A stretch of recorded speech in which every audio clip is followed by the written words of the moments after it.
Hello, everyone. Welcome. Happy Thursday. Um, I just thank you so much for being here. Just if you have not joined before, I want to introduce myself. I'm Dr. Tim Miller, um, and I have my DPT degree I earned my DPT from Elon University, my EDD in educational technology from the University of Florida. I have been a PT faculty member on many levels, clinical faculty, lab assisting, those types of things, and then also full-time faculty and kind of working my way up in the ranks there. I'm currently Director of Strategic Distance Education at Rehab Essentials, doing faculty and curricular development for entry-level and post-professional physical therapy and occupational therapy programs. And one thing that I'm just super passionate about is faculty mentoring, faculty coaching, and just helping to share my expertise from that transition from clinician to full-time faculty member, and that type of thing. So today, you're here probably because you're either applying for academic jobs with hopes of an interview, or you've landed that coveted interview.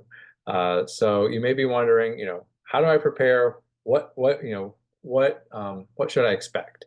So I just want to kind of share a big brief overview of that and just kind of help you think through that. So, interviews for academic positions are, if you don't know, unlike interviews you may have had for clinical positions. I know for most of us clinical position interviews, the experience may be, 30 minutes to an hour with the clinic director and, very standard type interview of, interview questions of, strengths, areas for improvement, why you think you might be a good fit, those types of things, and then you kind of move on, um, from there.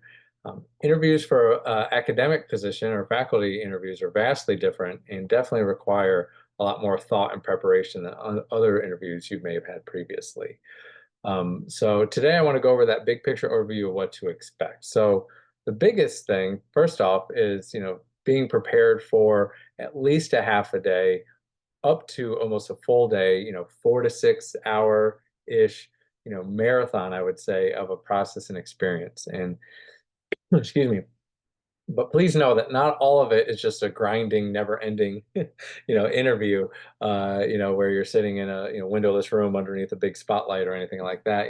Definitely, there's time built in to, tour the facility, maybe, tour the campus, maybe observe a course, those types of things. So again, it's getting it's a chance for the program to kind of show themselves off to you. Because if you've landed the interview, you're obviously being considered as a serious candidate for that position. So a lot of it is them, showing, showing you, what they're all about. Um, and then you also, in addition to tours and those types of things, you typically have several different types of interviews or even meetings, and each have a different purpose. So, I want to share these in no particular order. This does not mean that this is the order that's going to be in, but as someone who's interviewed for these positions and also someone who has sat on, you sat through these interviews, interviewing multiple faculty members for open positions in programs that I was teaching in, just want to share this big picture overview. So you'll often have a one-on-one meeting interview with the program director and potentially also the program chair. So all programs have to have a program director who oversees the program. And typically there's also a chair who is that director's boss and oversees that entire department. So, and likely oversees multiple programs. It's not always that you'll meet with the chair, but you definitely will meet with the program director, because kind of the structure of management or the upper level management within the university may or may not include a chair. It may just be director and then straight to a dean level position. And you may meet with those individuals as well. Um, it just depends on how the PT program or OT program or the program that you're applying to is housed within that particular institution. The purpose with meeting with the program director is similar interviews you've likely had, meeting with the manager of a clinic or the that decision maker, and really that's the chance for them to get to know you, engage whether or not you'd be a good fit, and those types of things. So that type of meeting or interview portion, I would say, is pretty similar to experiences that you've had previously. There's typically also a group interview with the entire faculty team, and sometimes that could include current students as well. So there's more of this roundtable group type of meeting where they'll ask you broad questions about you, your experiences, perhaps your background in the clinic, your background in teaching, reasons you like to teach.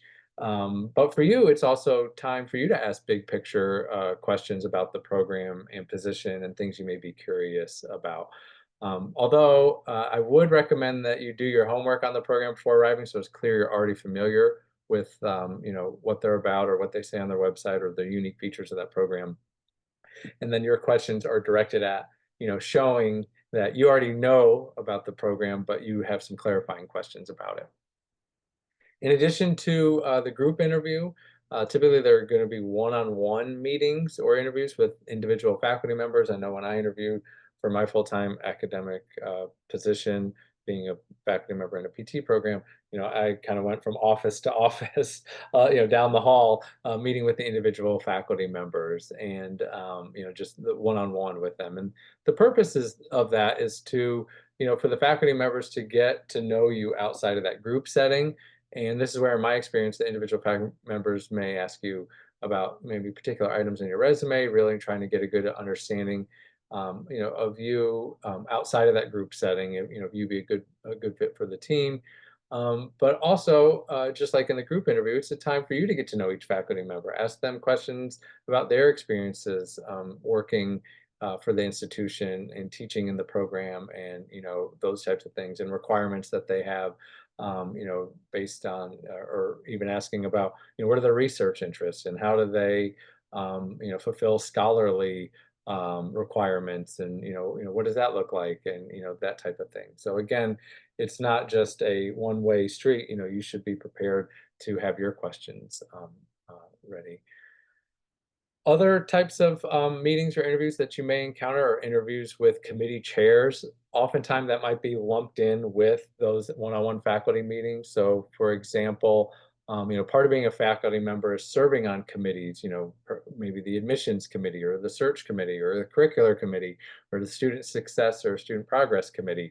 And so that purpose of that meeting with the committee chairs, which again is oftentimes lumped in with those individual faculty members. So if meeting a faculty member and they chair the admissions committee, they may ask you about gauging your interest in participating in that particular committee, or gauging, your experience and what your interests are, and how that may fit within different committee work as a faculty member.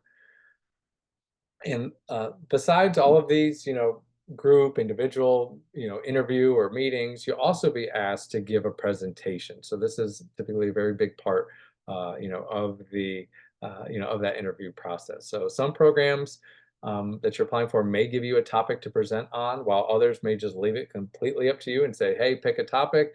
Here's a time limit of 45 minutes that we want you to give a presentation on whatever it is that you would like to present on. So attending the presentation is typically going to be that faculty group, or in current students. And the purpose of this is to really get a glimpse of your teaching style and how you will interact with the students. So, one thing to keep in mind is when developing a presentation for an interview, you need to think about the audience. So even though you're giving the presentation, uh, uh, even though you're giving the presentation to the faculty team, your potential director, bosses, etc., they are not typically the intended audience. That is, the actual intended audience are the students or the learners of the program. So don't make a presentation that you think the faculty want to hear and see. You need to give a presentation that the learners or the students are going to learn from and engage in. So really that presentation is being assessed on whether or not the faculty think you're able to effectively teach and interact with the learners, and is this going to be a good fit for what they're looking for. So even though, again, the faculty are the audience, or I'm sorry, even though the faculty are attending, your audience is really geared towards the learners and the students. So when you're thinking about that presentation. What is the snapshot of your classroom going to look like? So again, all of those areas, all of those steps that I've talked about, it's just in no particular order. It's just a broad overview of how the academic interview process is different than what you may have previously experienced, and giving the idea of really what to expect and how to prepare. And again, please keep in mind that they're not only interviewing you, but you're getting a chance to interview them in the program and make sure that it's a good fit. So, my goal is just to let you know this is why they're half a day, maybe up to a full day, 4 to 6+ hour kind of event. Typically you get fed, so that's always a nice thing. That's always a nice thing as well. But my goal is just to kind of lay the foundation to say, oh, well, I haven't really thought about how these are different, or I do know that they're different, but I'm not really sure how to prepare. So, I do go into much more detail about the interview process in the faculty mentoring program here at Clinical Connections. So within that 6-month program, you get one-on-one, mentoring and faculty development sessions with me, which allows me to help you more specifically in terms of, you know, preparing for that presentation for your interview. What is it that you need to focus on? How can you most effectively reach the audience of the learners, but allow the faculty to make a good judgment and have a good feeling about, how you're going to run your classroom.